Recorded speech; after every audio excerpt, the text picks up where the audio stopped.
What is up, guys? Welcome to a pretty ad hoc video, a response to Andy's recent video titled In Defense of Total War Pharaoh, Response to the Haters. And got my little notepad over here because he has some things to go through, some things to grade you on, Andy.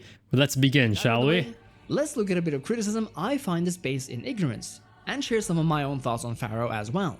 A few days ago, a Reddit user posted a screenshot comparing a scene from Total War Pharaoh with Shogun 2. The complaint here was that Pharaoh's UI philosophy, namely that of seemingly... I'll just stop over here because the moment he posted this frame with the comparison, I immediately knew what it was going to be about, because I've made this exact point in my past videos multiple times already. And it's one of the things that kept on preventing me from getting back into the newer Total War games.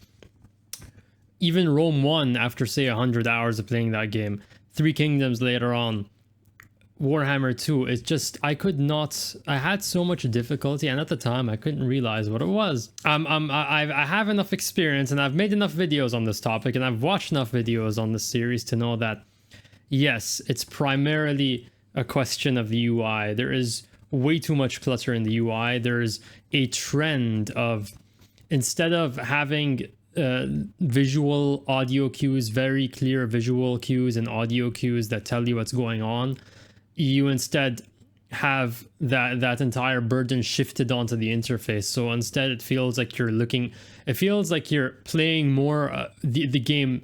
You're playing the interface as the game rather than the game itself, rather than the interface supporting the game itself. I don't need to sift through all my unit cards, taking my eyes off the battle for precious seconds to see if my guns are doing their job. I can see the muzzle flash and the lingering smoke clouds, and if they're not in view, I can hear the gunfire even from the other side of the field.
Prepare to attack, sir.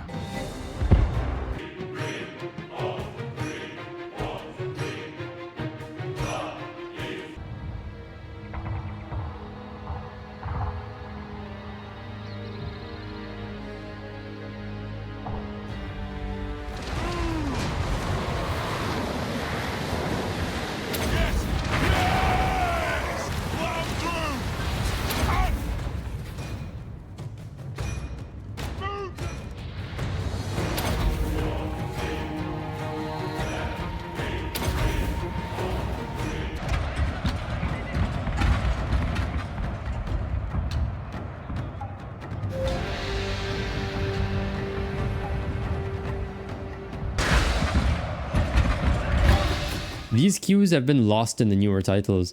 Missile fire is inaudible without zooming in, and guns barely have any muzzle flash or smoke effects to speak of. And this is in a game where any criticism will elicit the great response. Don't care, looks cool. As if to imply that a well-designed game and a visually pleasing one are mutually exclusive. The Takeda cavalry have been defeated.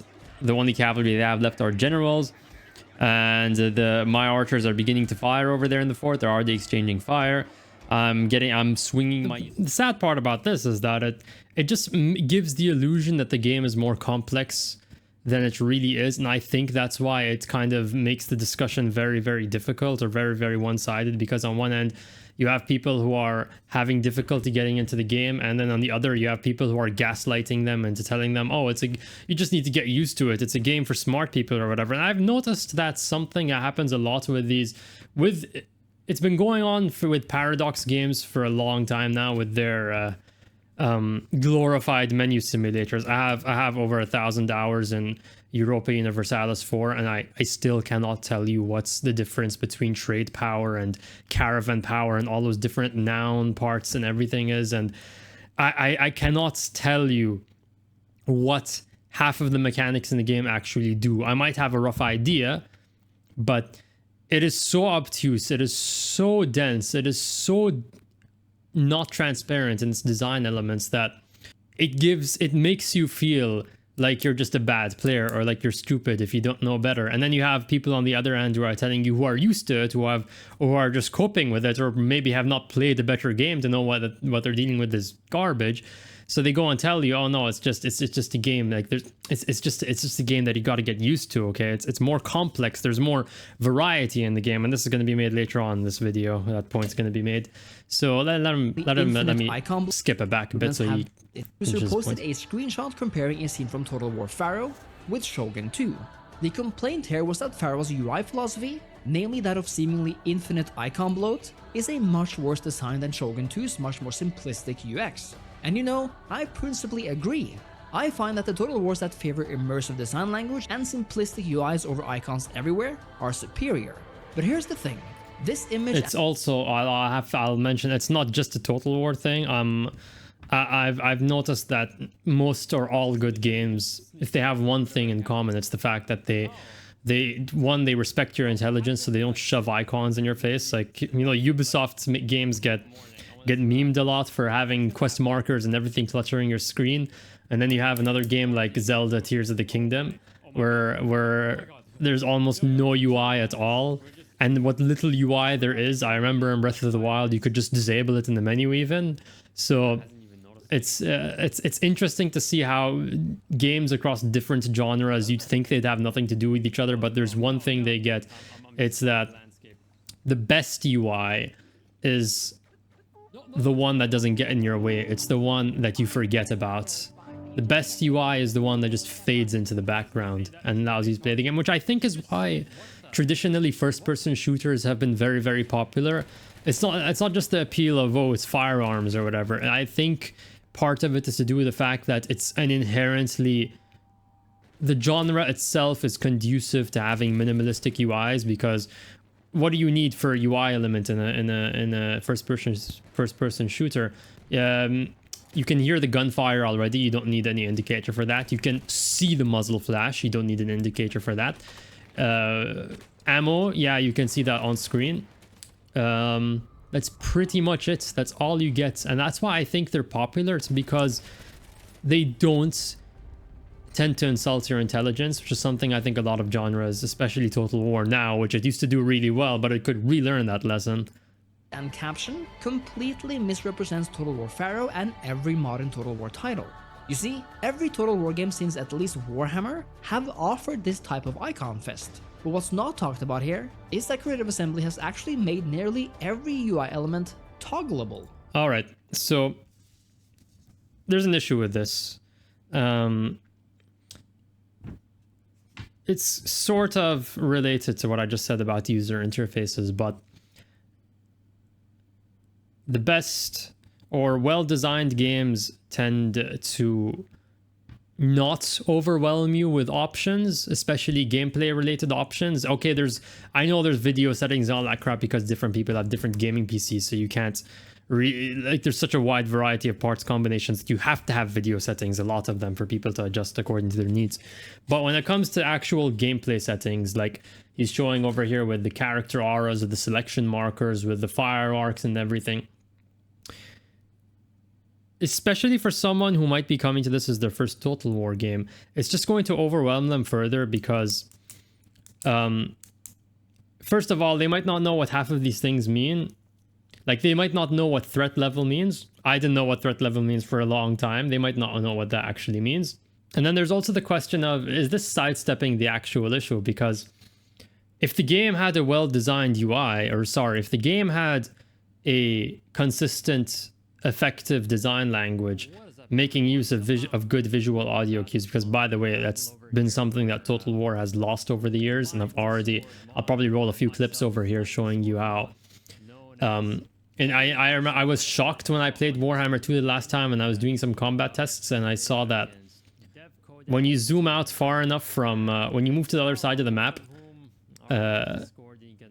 some of the visual effects don't even render. I'm not talking about them becoming less visible, like they do not render at all. You can't see gunfire. I was sitting with the camera at the opposite end of the battlefield and I was shocked to see that none of the animations or anything are getting rendered. So in that case, if I turned off the UI, what's telling me what's going on the battlefield? There's nothing to let me know that my units are performing their duty unless I go and zoom in on them. Or what most people do is just enable the UI, because now all of the business of conveying information to the player is being done through the UI, through the user interface, instead of it being clearly visible within the game world.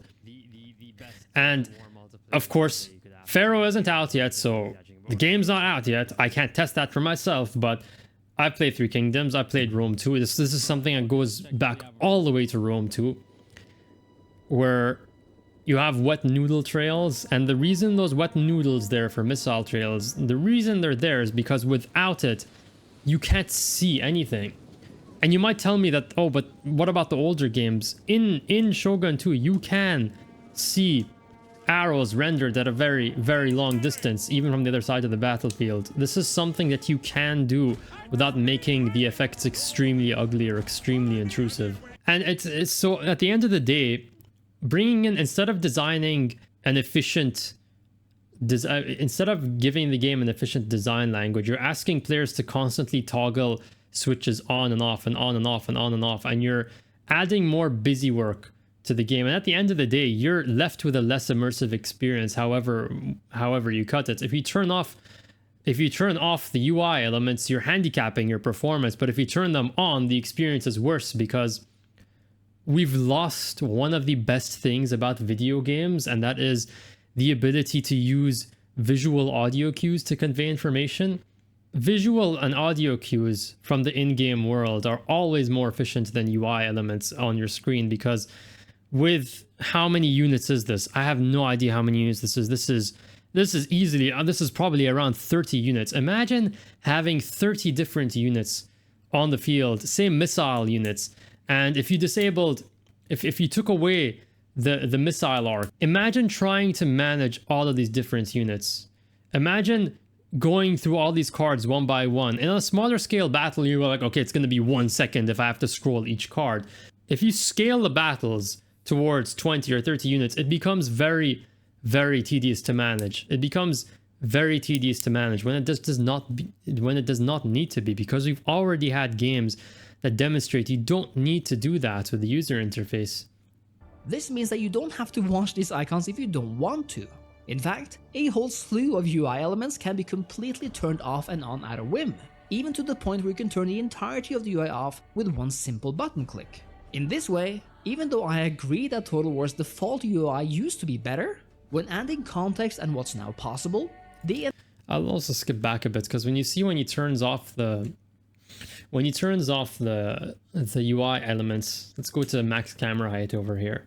The UI off with one simple button click. Now look at this. You'll notice probably one thing, especially if you've come from either if it's literally Shogun 1 even, not even Shogun 2, you can go back that far, is that I've noticed that especially since I think Attila, that this problem really started, and I highlighted this in one of my multiplayer battle replays for Attila, where I actually turned off the UI completely. Like, I hit the K hotkey and I'm like, let me see this. It is so difficult to make out units, like between two different armies, because I don't know if it's to do with the level of detail or the fact that colors aren't saturated. There's been a trend towards making units more realistic, quote, realistic looking. So we've gone from having the extremely bright and vibrant colors of, say, Rome 1 with the pajama soldiers towards this. Now, I know the pajama soldiers might have looked a bit ridiculous, but functionally, having those colors, they serve a very functional purpose, and that you can easily distinguish your units from the enemies even without the UI, even without relying on the UI. So it's probably a combination of the level of detail being, the detail culling being really bad or really excessive at maximum camera level. But yeah, I don't see how you could possibly play this game with these UI elements disabled if 3K is anything to go by, because that's the most recent, well, Warhammer 3, but those are the two most recent games that I played in the series. If they're anything to go by, and they've used the same, you basically use the same design philosophy since Rome 2 when it comes to their UI, especially the projectile trails and whatever. So it's not very promising based on the past 7 or 8 Total War games that have been like this, that have had the same exact problem. In this way, even though I agree that Total War's default UI used to be better, when adding context and what's now possible, the entirety of Total War's UI has actually never been better. I hard disagree on that, because it's literally showed in the frame that he captured that Reddit post. You have Shogun 2 and Pharaoh right next to each other, and it's very, very clear that there's been a trend towards something worse when it comes to designing these games interfaces. Like, there's no way you can show that frame and tell me that this is somehow better. And he's gonna use the whole, he's gonna allude to the unit variety thing or scale later on, shortly in this video, I think, if I remember correctly. I already watched it once, but we'll see. But on that point, if you think that's gonna be the defense, that there is more unit variety than in the game like Shogun 2, let's look at this. So we have spearmen, swordsmen, pikes, I'm guessing here. I can't see these. I'm guessing that's another unit of spearmen. I can't see these very clearly. Archers, cavalry, and then some single entities. How is this any more expansive or any more variety than what we had in Shogun 2? Yes, I know that the skins are different, but I really don't care. Functionally, I'm talking about gameplay. You still have spear infantry, different kinds of spear infantry. You still have sword infantry. You still have cavalry. So, and this is even the case in Warhammer, by the way. Don't hit me with a fantasy argument. I know that he makes this later in this video, and I know some people are going to make that argument. But even in those games, you still have the basic core of spear infantry, cavalry, sword infantry, gunpowder infantry, archers. So the idea that, oh, there's more types of units in this game than a game like Shogun 2 or even Shogun 1, that's quite misleading. It's not true. It's not true. Because it now allows for choices and ease of use far beyond what was ever possible.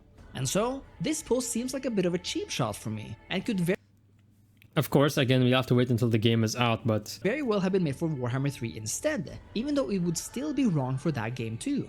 I also want to discuss the criticism that Pharaoh is just a reskin of a Total War Saga Troy, because I find it to be a bit unfair.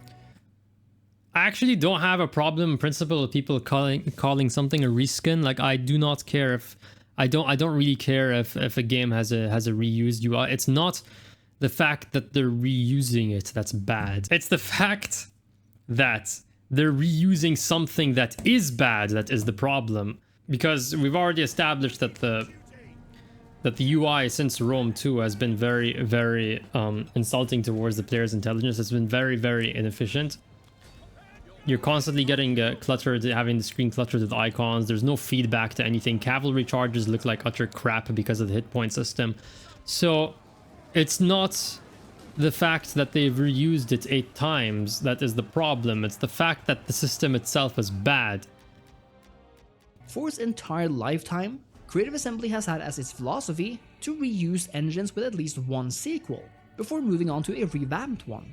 Medieval 2 uses an improved version of the Rome engine, Napoleon is improved from Empire, Attila is improved from Rome 2, and even though Warhammer 2 essentially looks identical to Warhammer 1, Warhammer 3 is certainly an upgrade from the second game.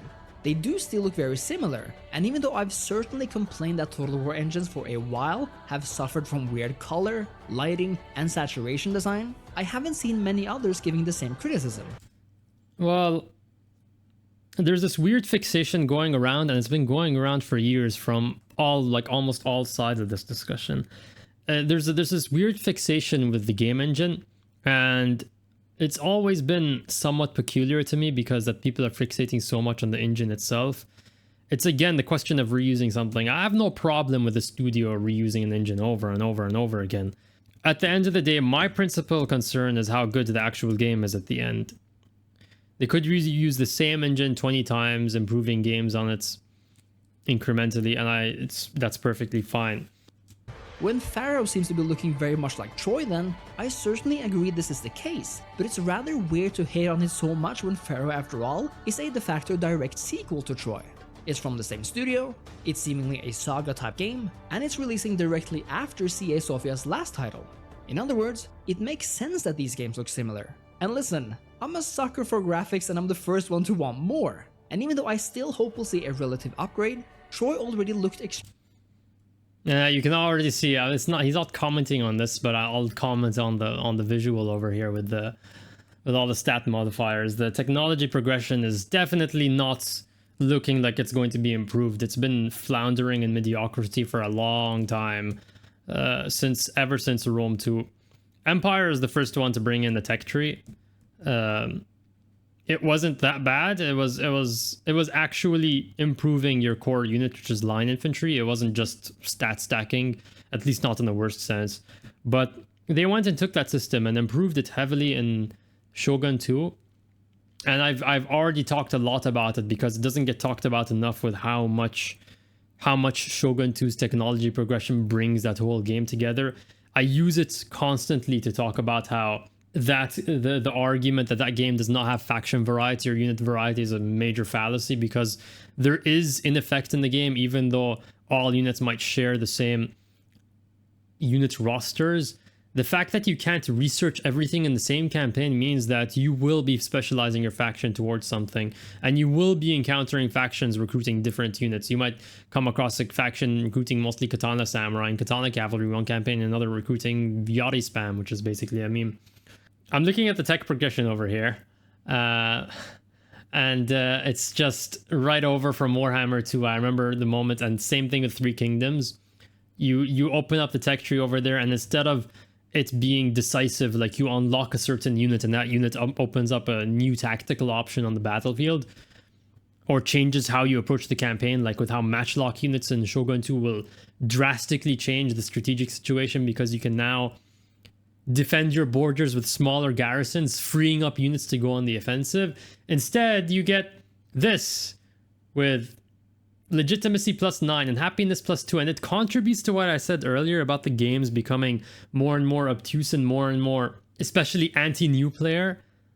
Because you look at this, you come into this as a new player, especially like even if you've played, say, older Total War games, you come into this and you see all these numbers being thrown in your face. Happiness +2, legitimacy +9, influence +7, and you don't have any basis to know is +7 a lot, is +7 little, is +7 moderate. And you could get a feel for these things if you put 50 hours or 100 hours into the game, but the question is, do you even need to make players go through that hurdle? Could you not design your game to have more intuitive or less obtuse technology progression? extremely beautiful. I hope Pharaoh will indeed look a bit better, but there's no massive shame in it sporting the same vibe or looking kinda the same. Again, this is nothing new, and it's on the contrary a Total War tradition. I'm not sure where he's pulling these arguments from, because some of them they're weird. I don't know if people are really complaining the fact about, when it comes to visual specifically, I don't know if people are really complaining about, I know people are complaining about the UI, which I established is perfectly valid, but is anyone complaining that the game world looks similar, or that graphically the game looks similar? I'm not talking about the interface, I'm talking about the textures and everything. Is anyone really complaining that they look the same? I especially now in 2023, we've reached such a level in graphical fidelity that I don't think it really matters. Like, I don't think you can expect it to look radically different. Even games from 2012 to 2013 hold up well today. So I don't think anyone's really seriously making the argument about the textures. It's the UI that's mainly the problem. It's the interactive elements that are mainly the problem. Despite, as is obvious, the jump from Rome to Medieval 2, even on the same engine, was a uniquely big update. What I do agree on though, is that the UI elements and various design choices do indeed look nearly identical to those in Troy. And if you didn't like that vibe, which I happen to love, then I understand this can be a bit of a letdown. It's not subjective though, because as I've already demonstrated, based on the precedents that we have on the games that we do have and where this game is likely headed. Again, all of this is sort of speculating about a game that hasn't released yet, but based on past trends, it is genuinely concerning. It's not a matter of personal opinion of what you like more or not. And it's not about reusing the UI again. They can reuse the same thing all they want, as long as it's functional, as long as it's good. It's not the fact that it's being reused or repackaged, it's the fact that fundamentally bad. It's fundamentally bad at being an interface. But once again, I would remind you that Rome and Medieval 2 share the exact same design language. So did both Empire and Napoleon, and so did Warhammer 1, 2, and even 3. Once more then... Again, he's focusing so much on the fact that they're the same, but he's leaving out the details of some of those designs, some of those interfaces were better than others, even if they were being repackaged. The interface in Empire is... Empire of all games has an actually pretty good interface. Particularly in battles, maybe not so much in campaigns, but in battle, it strikes me that line infantry in that game, the core of your army, they're all centered around ranked fire by rank. Firing drills play a very, very prominent role in that game, and it's interesting to see that there's no button to toggle in that game for those firing drills. There's no button that needs to be toggled. It's just automatically baked into the unit. Line infantry will always use fire by rank. Elite infantry will always use platoon fire. And that is a good interface because the behavior is being baked into the unit itself. It's an inherent property in the unit. So you don't have to go clicking around on 20 units and faffing about and seeing which unit has what enabled. And then you can go back even further to Shogun 1, where there were very, very, very few toggleable abilities. There's the general standard ones like loose formation and hold formation, but other than that, there wasn't much in that game. And that game had firing drills for just an example of what they were doing in 2000 already. They had firearm units with firing drills. And before you say, oh, well, Pharaoh's not going to have any gunpowder units, why does this? No, it matters because, yes, they're gunpowder units. You're talking about the skin in that aspect, but I'm talking about the functionality of the unit. I'm always talking about the design philosophy behind a certain element or the way a unit is or the way a unit behaves. And you can see the way that gunpowder infantry in Shogun 1 are designed in a manner where there's very little for the player to do. They will rank fire when you place them in 3 ranks automatically. There's no button there for you to click. They will do kneel fire. They'll do kneel fire, double rank fire, if you place them in 2 lines. And that's really interesting. That's really neat. That's something that we need more of in these games. And when people complain about the UI, that's what they're usually referring to. They're referring to the fact that there's very little going on that's intuitive in the game. You're constantly playing the game through the interface icons. Like, you're focusing on the icons. You're looking at timers. You're looking at status effects instead of having everything be intuitive. When you place ranked fire, something like ranked fire does not need a stat sheet to tell you what the formation does. It's obvious that it will deliver greater firepower. More men can bring their guns to bear than if you just use the standard fire. So you don't need to have your screen completely cluttered as they are doing these days. And this is something that carries on to the 3 Kingdoms with the spear wall formation.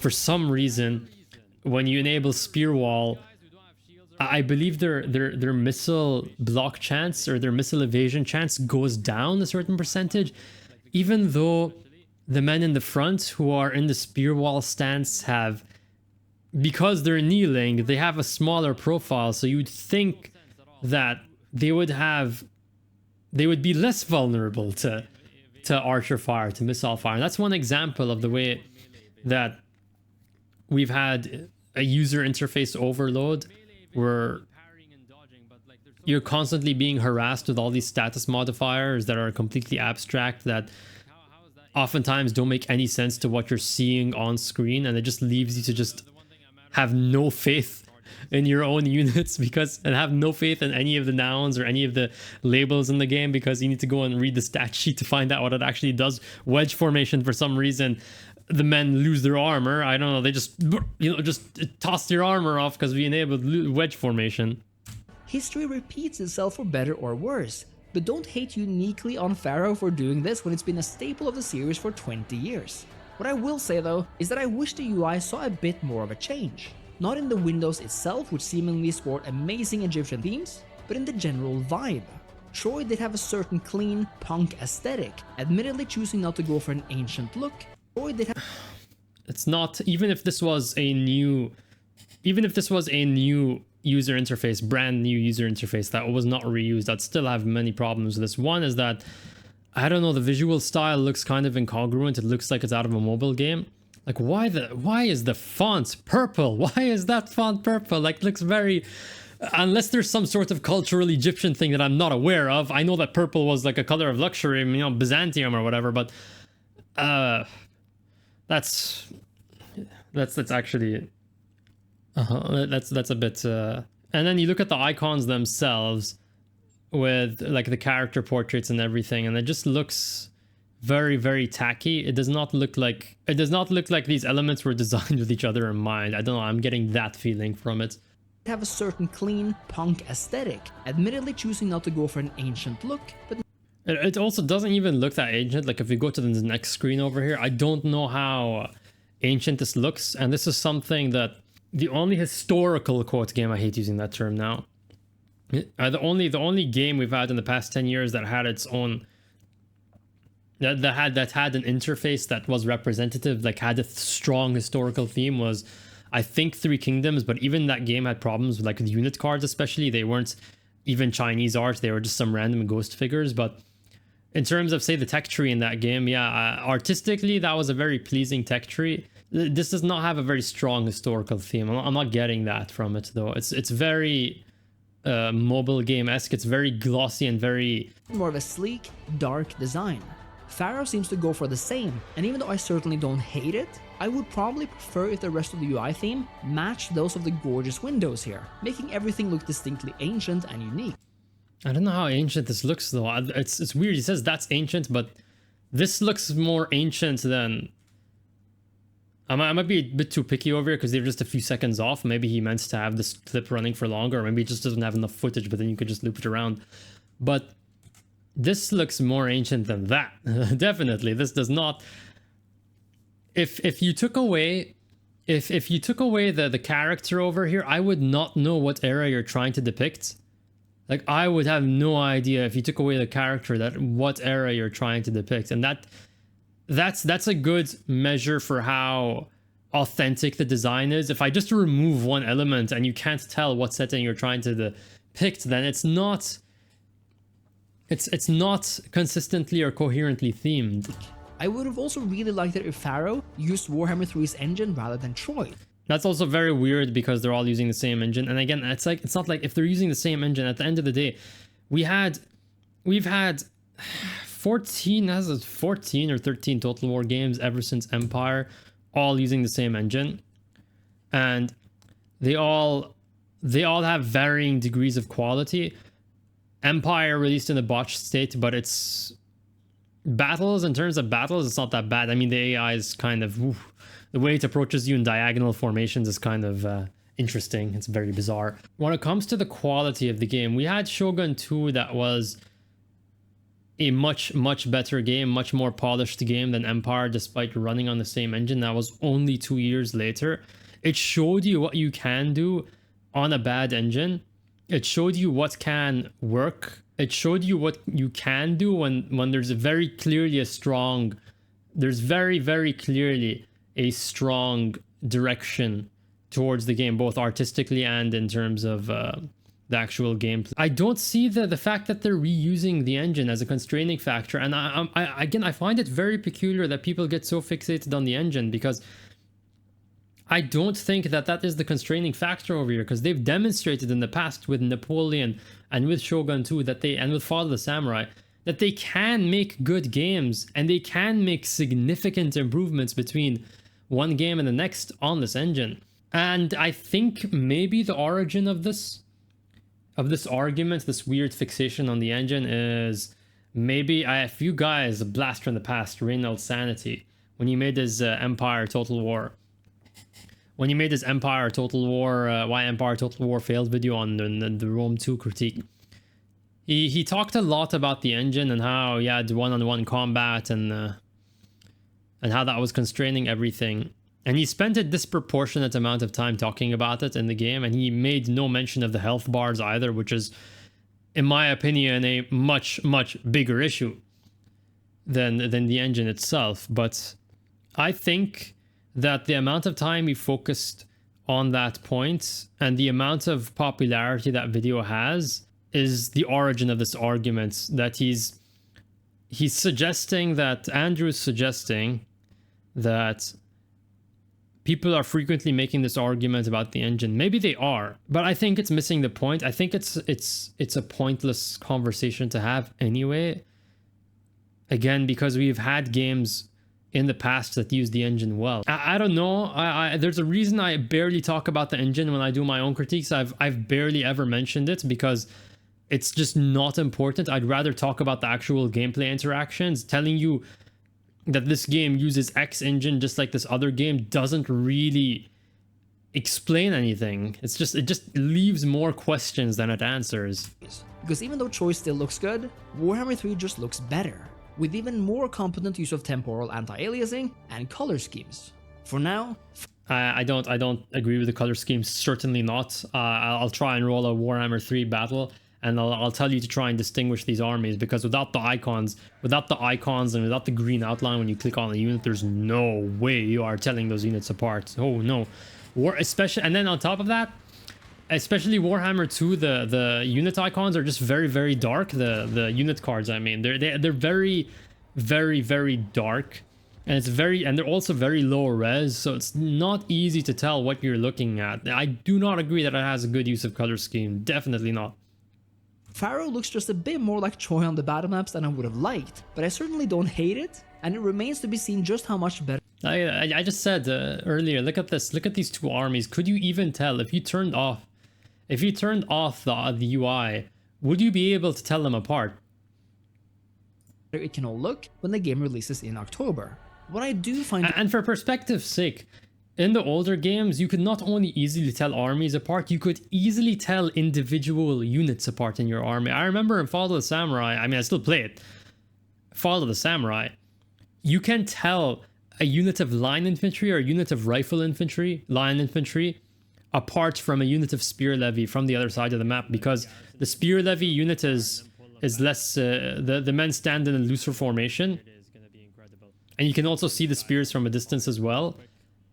It's the same thing, and then you have the rifle, the line infantry are standing in a very tightly packed formation, and they're usually marching in only 2 to 3 lines. So you can tell individual units apart, unit classes apart, just by looking at the shape of the unit, at the density of the unit. And that tells you, that's what I was talking about earlier when it comes to an efficient interface. That is an efficient use of visual cues, of visual design. I can tell the units apart just by looking at them without even needing to look at their icons. To be concerning though, and this is not unique to Pharaoh at all, but something I really wish to see make a return in Total War. Here you have, you do have some pretty different color schemes between these two units, but and then that it's causing me to lean to my previous theory that it might be a level of detail problem when you zoom out, because when I'm seeing these two units stand next to each other, I can distinguish the soldiers in them. The problem is when you zoom out, it's very difficult to tell what you're looking at. Is the actual utilization of the campaign map. Again, we do not have all the facts here, and we currently know very little of how Pharaoh's campaign will play in detail. But from what we saw, the map looked very similar to Troy, which shares the same design philosophy as Total War games since Napoleon. I'm gonna say something, but he's gonna say it first, I'll just let you know. Meaning that there is no creating your own forts or watchtowers. It might sound like a minor thing, and I do think a system of raceable entities could be wildly expanded upon, but I really do believe having the ability to ever so slightly alter and personify the map adds a lot of that good old feeling of roleplay. Especially for a more focused map, being able to create choke points and defensive positions other than just utilizing armor stances is vital, and I truly miss this feature, which is why it really does feel so good to play titles like Rome Remastered and Medieval 2 even today. The same goes for small villages outside of larger cities. Massive maps crave action and life, and I think it is a massive disservice to such a seemingly beautiful and large map like this one. I do agree, very, very much. And you can just by looking at the footage, you can feel these are you can see these are very, very empty maps. Again, it's been a problem since Rome 2, where the map is so heavily bloated, and the fact that most settlements don't even have defenses, it makes, especially late game, it makes it into such a chore where you're just hitting end turn and waiting for your armies to march. And then suddenly somebody invades you, launches an amphibious assault, because starting in Rome 2, you can just move armies onto water, which means theoretically within one turn you can cross from, say, Constantinople, Byzantium over to across the Aegean Sea and attack another settlement or be attacked in that manner. So now you gotta backtrack because you can't, because the game is turn-based, you can't intercept the navy. They can literally, it's such a low risk and cheesy tactic that is both, it's boring to use and it's very annoying to fight against, and it does not help that the maps are so incredibly big. So it turns the game into a sort of unintentional World War I simulator where nobody can expand because it's so easy to take provinces, but it's also so easy to lose them as well. To not feature villages dotting the map. I'm talking here about the kind of small and large map of action and life, and I think it is a massive disservice to such a seemingly beautiful and large map like this one to not feature villages dotting the map. I'm talking here about the kind of smaller settlements we found in Empire and Napoleon, a one resource type village or town that improved the situation of the entire province. These systems give Total War campaigns that much more granularity. With the way they were implemented in Empire and Napoleon and Shogun 2, I don't think they were very well done. They were just inconsequential overall. Yeah, okay, you can raid a farm, you can raid a port, you can raid, I don't know, a blacksmith, but strategically, it just, both strategically, tactically, it doesn't do much, and it doesn't do much to harm the AI. The only exceptions are the buildings that enable the AI to spam high-ranking agents out of the gate, but you're much better off. You're much better off setting agents to that. But anyway, it's just that system, they could have done something with it, but the way it was implemented in Empire, Napoleon, Shogun 2, it just wasn't fleshed out. It was not consequential. Either it made more sense to take the province, even if you couldn't hold it, at least to take the province and pillage it and then run out of it. It made more sense. But that minor building system left a lot to be desired. And a type of granularity they really crave. And if I'm not mistaken, it's really sad to see that they have yet to make a return all these years later. Because in my opinion, the province system CA implemented with Rome 2, and which still lingers on, has been to the series' detriment. And I really want a I'll say it, I find it really odd that he's saying this as a response to the haters, but at the same time, he's conceding very significant points.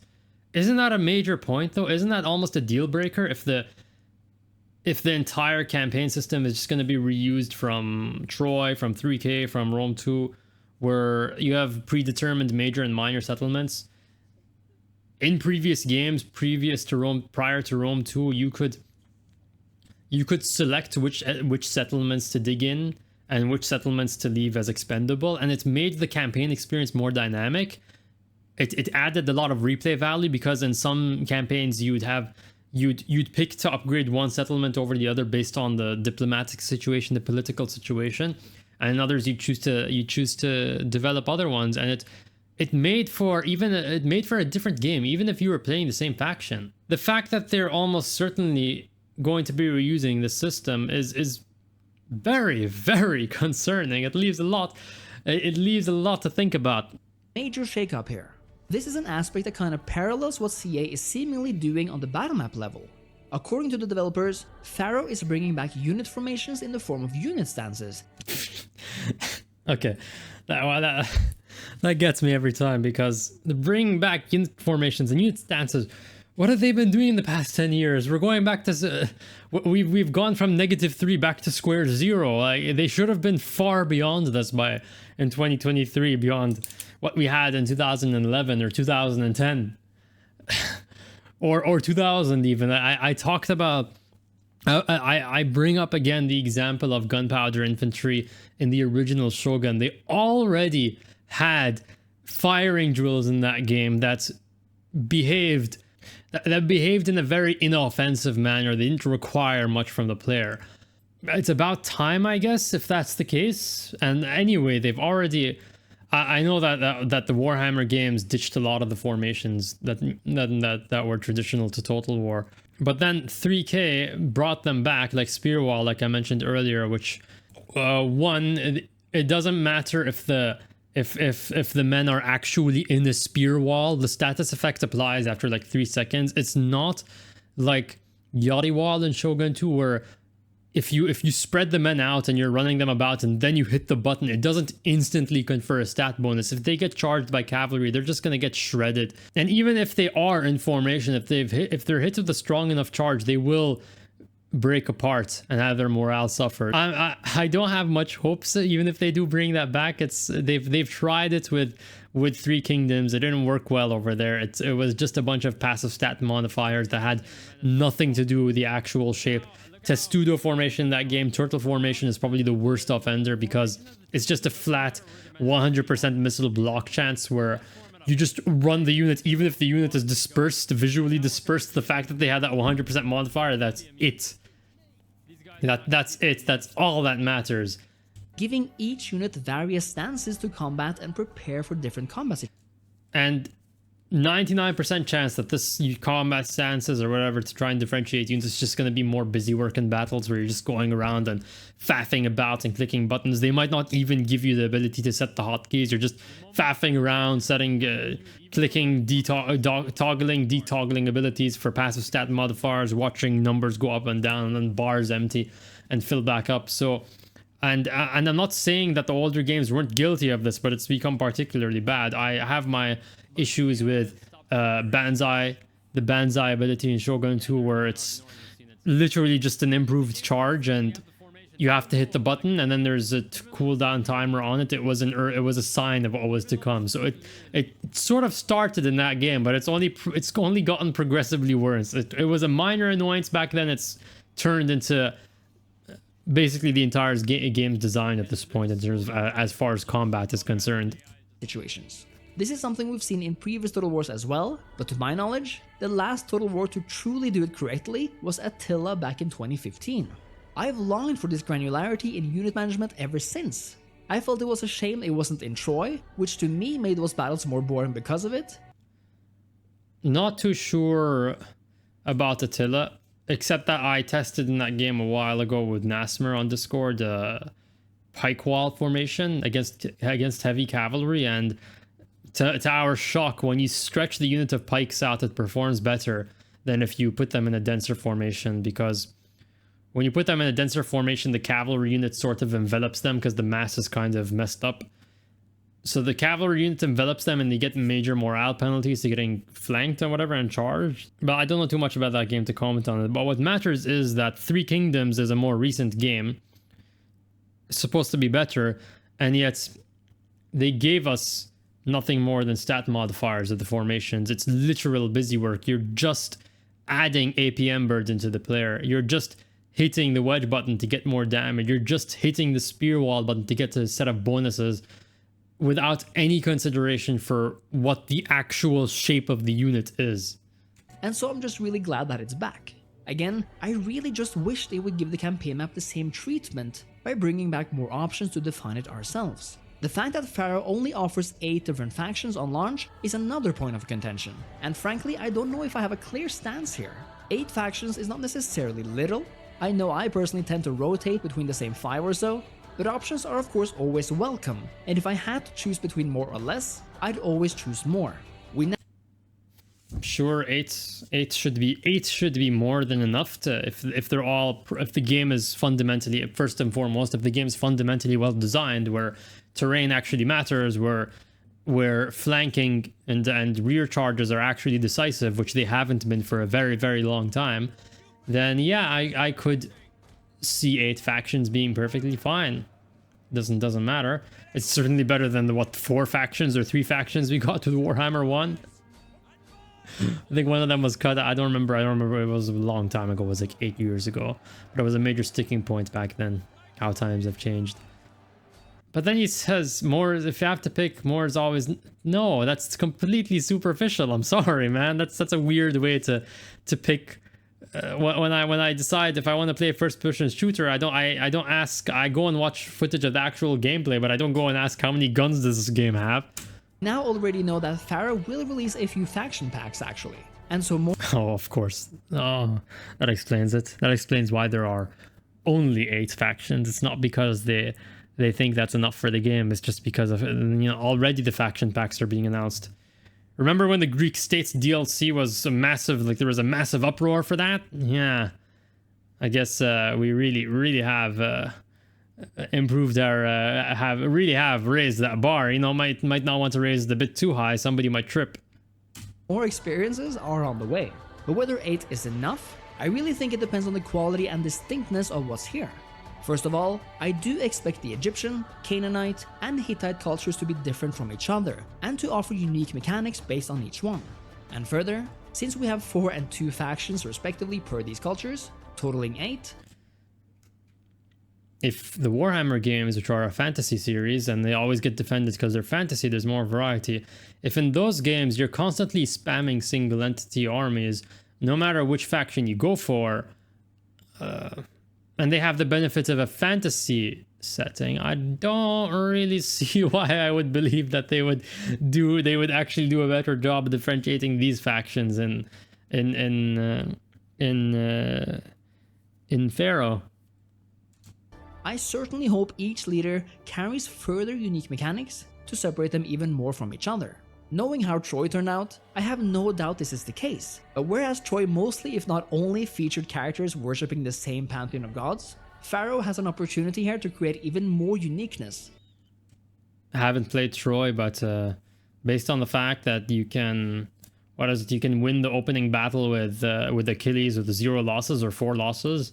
I haven't played the game, but I'll roll a video with credits. You know, that's I think it's all you need to know. If the opening battle of a game can be beaten that decisively on Legendary, then it's not really a good sign for the rest of the game.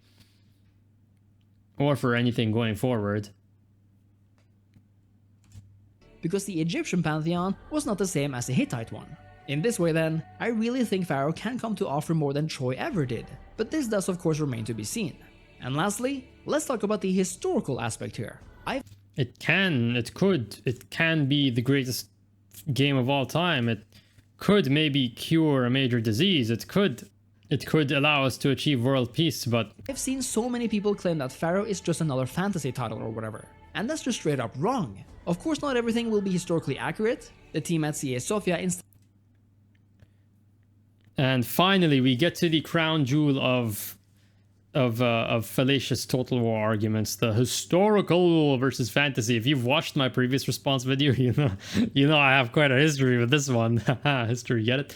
Anyway, historical versus fantasy. There's a lot of problems with this, and I don't know where to begin now, because one, it's a completely arbitrary distinction. It implies that fantasy is held to a lower standard, especially when it gets used to defend the Warhammer games. That whenever you point out something ridiculous in those games, like the single entity spam, they're like, oh, it's fantasy, as if to imply that you can hold it to a lower standard. But okay, maybe he's not saying that here, but it doesn't tell me anything at the end of the day. What do you even mean by it's not a historical? Again, like, it's the same thing as talking about the engine. Okay, I know that the engine maybe has different iterations or different branches of code or whatever. That there's the Attila branch, and then there's that was used for Thrones of Britannia, which was then used for, or maybe Pharaoh is on and Troy are on their own branch of the engine. But then at the end of the day, it's besides the point. All of that is besides the point. What matters is how does the game actually play? Strip away the settings, strip away the engine, all the code behind it. How does the game actually play? Instead opting for the most historically... Of course, not everything will be historically accurate.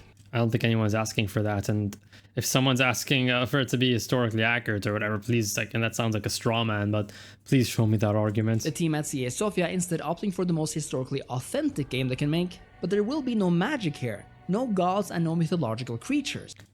Three Kingdoms didn't have that either, no mythological creatures. It didn't have any mythological creatures, but it still had the romance mode where you had the basically hero characters straight from Warhammer. Even if you went into records mode, it would replace them with bodyguards, but all of the design problems still lingered. The bodyguards themselves are still way too strong, as is cavalry in that game generally. And then there's the big Minotaur-sized elephant in the room, which is the Mythos DLC for Mythos. I don't know how to pronounce it. Don't whatever, potato. But that's a pretty big that's a pretty big point you're ignoring there, because they tried with the truth behind the myth kind of thing with Troy, and then we got the Minotaur in it. So there's nothing to say that they won't pull the same thing with Pharaoh. They could just have not have any fantasy elements. Then they could just add it in the patch when they see the game isn't selling well. So it's not...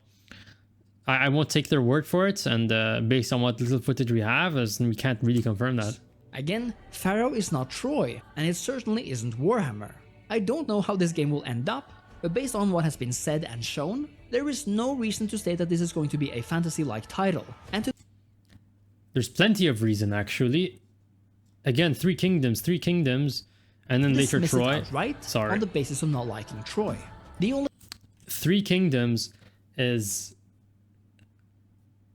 an example that flies in the face. If you gave Attila as an example, or Rome 2, because those games still didn't have fantasy elements in so far as single entities are concerned, then yeah, okay, I would agree with you. But there's Three Kingdoms. Three Kingdoms is a massive hole in that argument, because they did exactly that in what many people consider it to be a historical game. I've seen people come into my comment section saying, oh, but Three Kingdoms is historical or whatever, as they're grouping it in with Rome too. So clearly the magic has worked, and and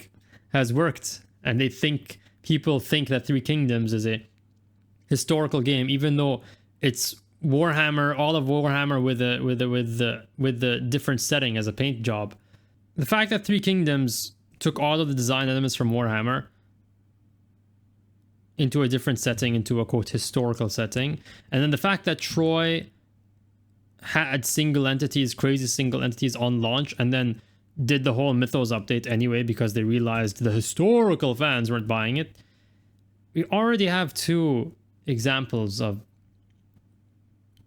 them trying to make quote historical games into quote fantasy games, or to Warhammerize them.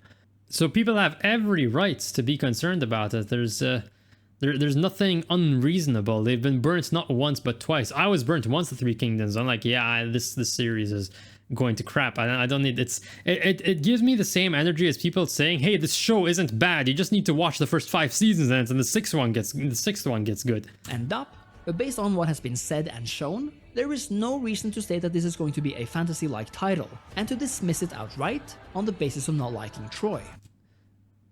Fantasy-like title, so let's check some boxes over here. We haven't seen single entities here, I believe.